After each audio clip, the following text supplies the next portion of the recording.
I'm gonna go next. This might be a little surprising because I think this is something that the Chicago Bears are definitely going to target. So maybe I'll leave this up to you for the next pick. But I think number 2 on the board, and this is a specific position, not even a positional group. I'm going center, baby.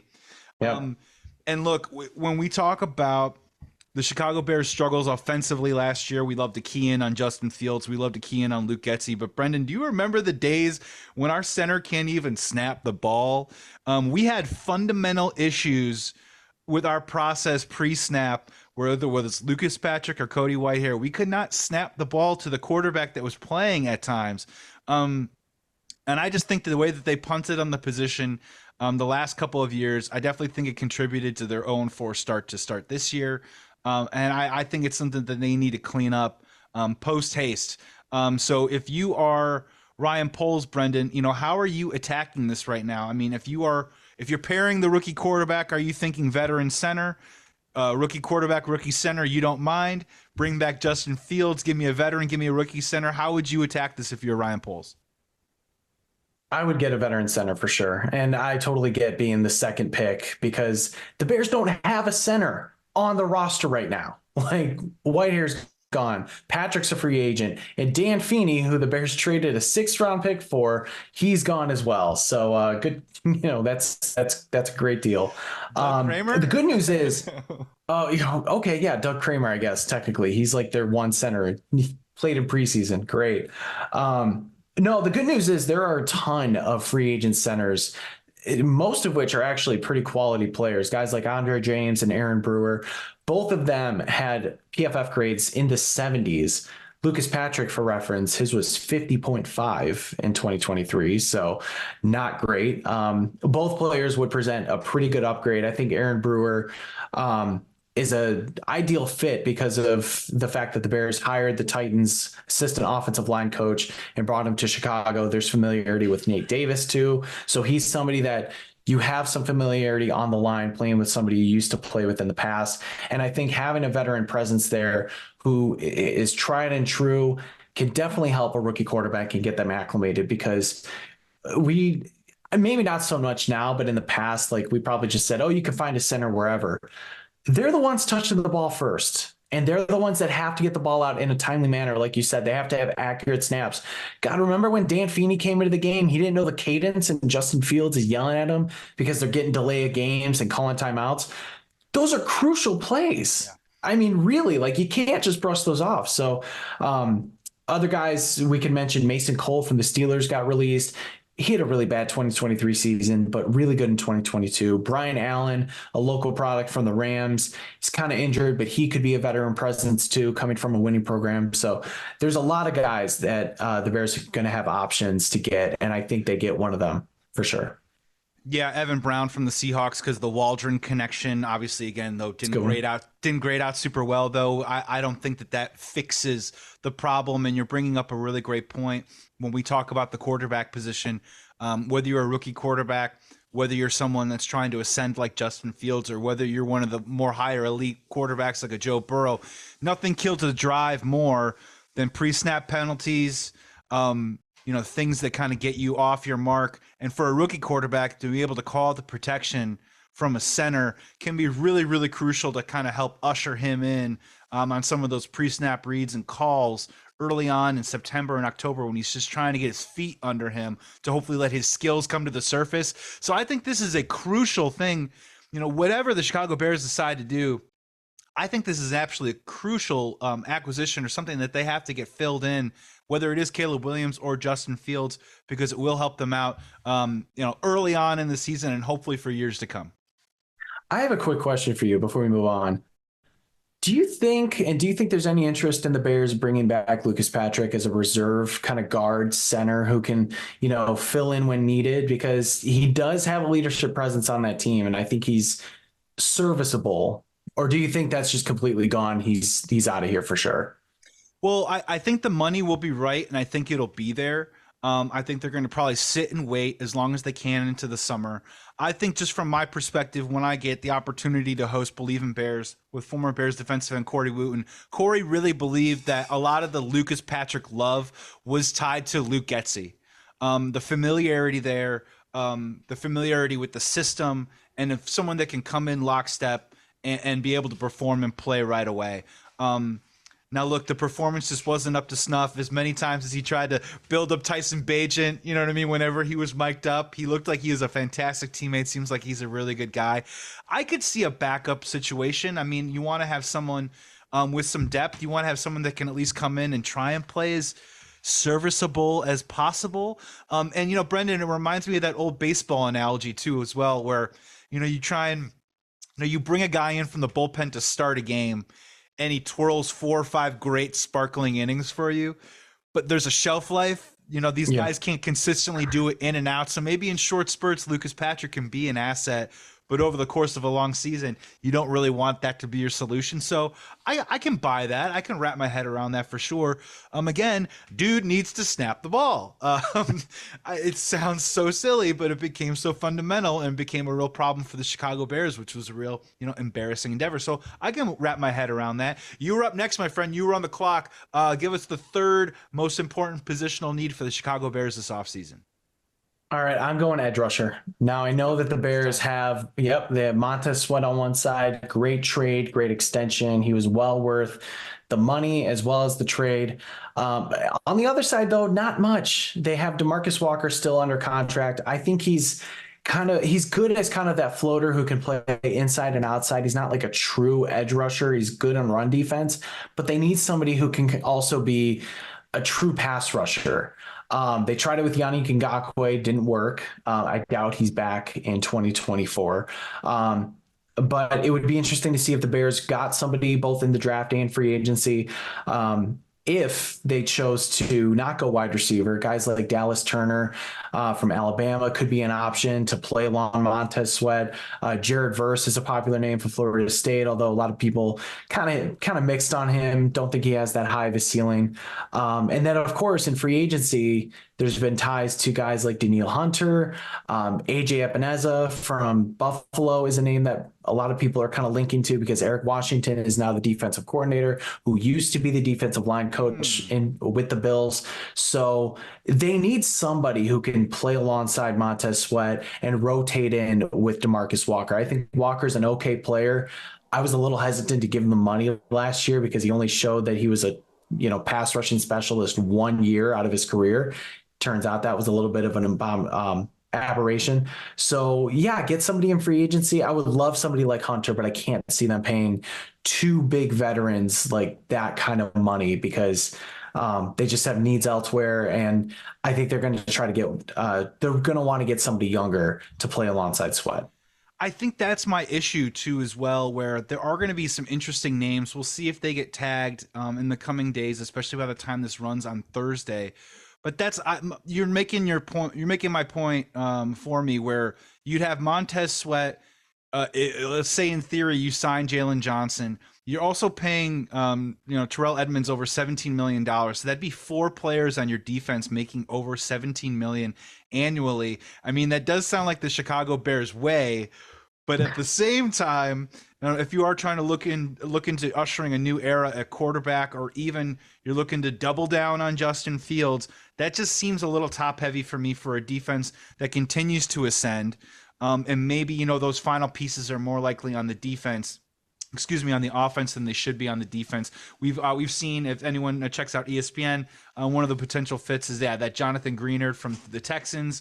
Maybe he'd be a cheap solution that can come in, wait out the market, see if Jadeveon Clowney wants to bring his world tour over to us. Leonard Floyd. There's going to be a lot of guys that might be able to eat some snaps and play with a younger player. But I'm with you. Maybe diving into that deep part of the pool. It might be difficult. We got to go. We got to get 2 more in here really quick. So I'm going to throw one at you. I'm going to say it. I think running back is a positional need. Now, look, there are going to be some really interesting names out there: Saquon Barkley, Josh Jacobs, Austin Eckler, Derrick Henry, Tony Pollard. I'm not saying you go top shelf on running back, but I feel like our running game is solid. I don't feel like our running game is good enough. I think Roschon Johnson is a great plug and play player. I think he's good in the pass blocking I think he's good as a pass blocker from the backfield. Do I see that extra burst? Do I see even like, David Montgomery didn't have top end speed, but he was able to run people over. I don't necessarily see that from Roschon. Khalil Herbert's a bit of a one-trick pony for my taste, and I don't think Deontay Foreman is coming back. So no matter who's under center for the Chicago Bears, I do think the running game will continue to be an important part of that complementary football that we're looking for. Whether it's the draft, I want to throw this one at you. If the market dries up and you can get Tony Pollard at a good price, does that intrigue you for the Chicago Bears? Yeah, absolutely. Tony Pollard was much better in kind of that committee situation with Ezekiel Elliott. I think as a featured back, you're not really expecting much greatness because of what happened last year. But if you're rotating him with Roschon Johnson and he's kind of that home run hitter while Johnson is that solid pass catching or, pass blocking back who could run between the tackles, that's a really good fit. And it's interesting because as we're taping this on Monday, it came out that none of the big free agent running backs, guys like Austin Eckler, Saquon Barkley, like they're not getting franchise tagged. So like you said, they're all hitting the market. I think there is going to be somebody who has had experience, who's proved it maybe like a year or two ago, that can come in and then be that like rotating second back along with Roschon and Khalil Herbert. The Bears just need to get a good rhythm going. I think when they had all three running backs, it just didn't work out. But when one of them got hurt, like it's sad to say, they found themselves into a rhythm. Like Deontay Foreman started to pick it up along with Roschon Johnson. Then when he gets hurt, Khalil Herbert and Roschon start getting going. But when all three are in there, they're rotating. It's not as effective because all three have different running styles. So I think if you do get somebody like Pollard, and I think it'd be great to have somebody like Saquon Barkley too, just because I think he still has a lot left in the tank. You could do some damage with that. And like we talked about with the center being helpful for rookie quarterback, a great ground game is also really helpful for a rookie quarterback. Being able to run the ball, establish that, and keep the chains moving, it takes a lot of pressure off throwing the ball.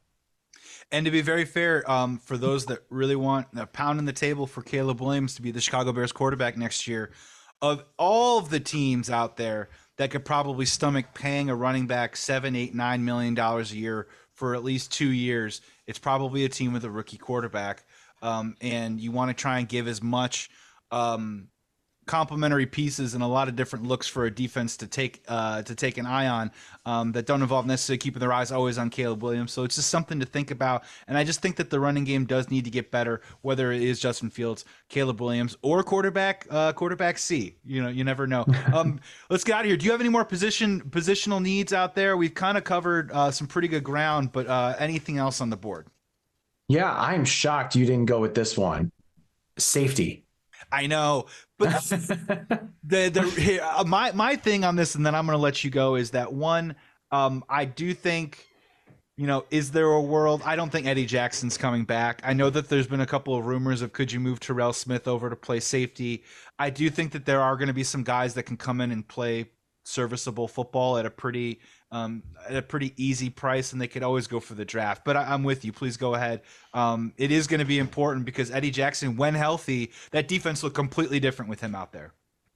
Yeah, especially the last 2 years, I think he got a lot of undeserved hate. Now, he was pretty terrible in 2021 and 2020, but his biggest attribute was his veteran leadership. He brought along Jaquan Brisker, and look, for the most part, because I know he was injured in 2022 and a little bit this year, but you could at least rely on him to be there for the most part. Remember the rotating cast of safeties that the Bears have had, like going from Mike Brown until Eddie Jackson.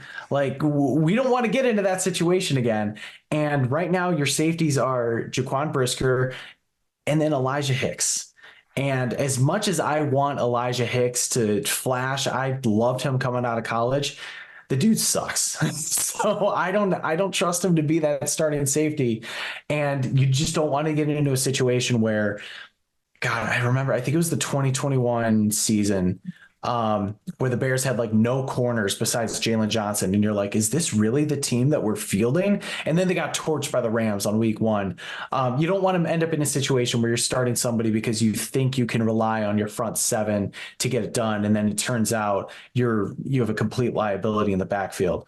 I don't know if they're going to sign somebody. I know there's some interesting free agents like Geno Stone coming over from the Ravens. Somebody coming over from a solid defense like that would be interesting. You could probably find somebody in the middle rounds. I haven't done, enough digging to see who might be available there, but you got to get somebody. So I think the fact that they don't have a starting safety right now is not concerning, but it's notable in terms of where the position needs are. Yeah, the only reason why I didn't select it in this positional draft is because I just think the Chicago Bears are going to have to get creative there. Okay. They have a lot of money allocated to a lot of different parts in the defense, and they're going to have to do something about the offense. So I just kind of see them, they're going to have to, really dig into the tape and try and either find a veteran that really fits into the scheme that can come in on a short term and play. Do they have someone in house that they can rotate out? Or like you said, do they draft somebody and try and make that a developmental piece? Because for the most part, to their credit, outside of maybe some pieces, some depth in the defensive line, that secondary is pretty locked in.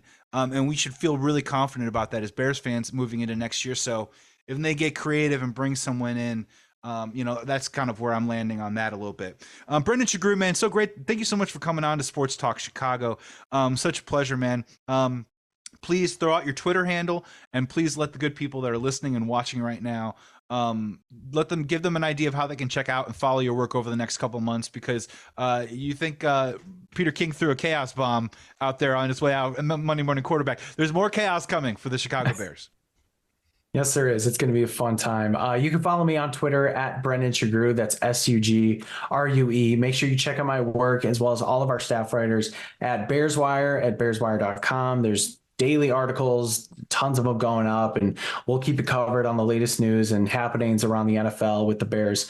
And then our podcast, the Bear Down Chicago podcast, we usually record every Sunday night. We're kind of taking a little bit of a break for the offseason, but we're going to be back pretty soon once the news starts coming. So make sure you check us out on Sunday nights on YouTube and wherever you get your podcasts. But Joey, like I said, I've always said to you, like, I really enjoy talking Bears with you, man. Appreciate you having me on, and let's hope this is a great offseason for us. I'm looking forward to it. I just can't wait to text you on draft night or as the news goes back and forth throughout the entire offseason. You do great work, Brendan. Such a pleasure having you on. Thank you so very much.